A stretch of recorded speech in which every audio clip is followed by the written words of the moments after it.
Hey everybody, happy Halloween! I hope you guys enjoyed that intro. I know I really enjoyed making it. I thought it'd be fun to do something in the spirit. I know it's not really scary, more on the level of a bad Goosebumps episode, but it's actually really fun getting to film something, and maybe I can do something like that again in the future. The rest of this video isn't going to be as spooky, and we're finally going to take a look at Infinity Train.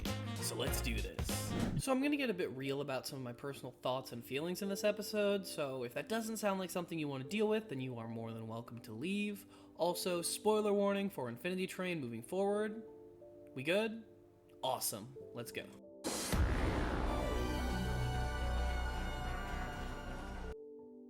Infinity Train was a show I had been following on and off throughout its production, waiting for its final release, and when it did come out, I of course watched it all as soon as I could. And what did I think? Well, I loved it. The locations, characters, unique world pulled me in with a rare feeling of a new world to dig into that somehow still felt familiar, but in the best ways. Like meeting an old new friend you didn't know you knew. Which makes absolutely no sense, I know. Infinity Train is a show that faces the way change and negative events can affect someone's life and highlights the difference in moving forward or stagnating in the face of those changes. The variety of time people spend on the train reflects the fact that everyone needs to face change at their own pace and in their own way. Some will never fully move on, held back by the ghosts of their past, trying in vain to recapture a memory, while others will face the pain that comes with acceptance and move forward to a new tomorrow, even if that's hard. Infinity Train follows Tulip, a teenage girl who has to come to terms with her parents' divorce and how even though the way things were is gone, her parents still love her even though their love for each other is no longer there. It's never played as Tulip as being unreasonable in her actions, as she is young and confused and upset, feeling that a situation she has no control over has wronged her by not allowing her to go to her programming camp and having her family split apart. In the face of this, she runs away, trying to make her way to camp, only to stumble across a train marked with her desired destination. Where she ends up is aboard the Infinity Train, which is comprised of cars which contain impossible new worlds, each more unbelievable than the next.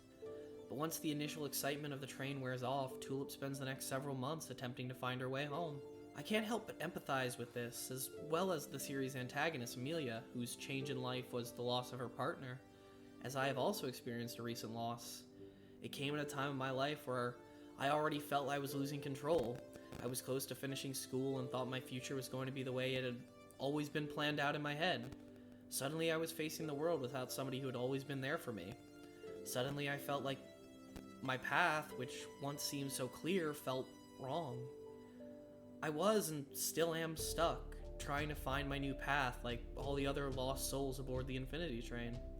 But instead of traveling through the train trying to find my way home or hanging on to the past, even if it means sacrificing everything, I find myself stuck in the first train car I entered, unable to move forward or back. Maybe that's why I originally wanted this to be my first video, because I felt connected to it in a way. Most important characters in Infinity Train have another side to them, giving each of them a complex duality.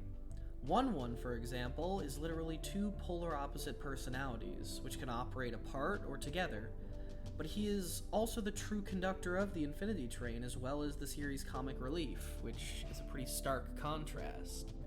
Tulip's other companion throughout the series, Atticus, is a proud, noble king, who also happens to be an adorable corgi, that does find himself often acting in ways contradictory to his status as king, as his behavior as a dog shines through, such as struggling to get carried across a river, as corgis are a proud people.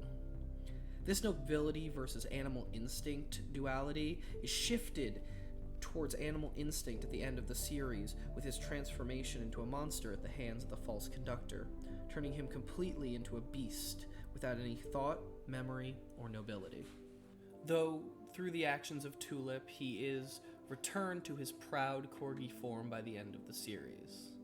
The series' antagonist, Amelia's duality, can be considered to either be her past self in comparison to her present self, one being happy and in love while the other is stuck in a state of denial and trying to reclaim what she's lost through the train, which cannot give it to her.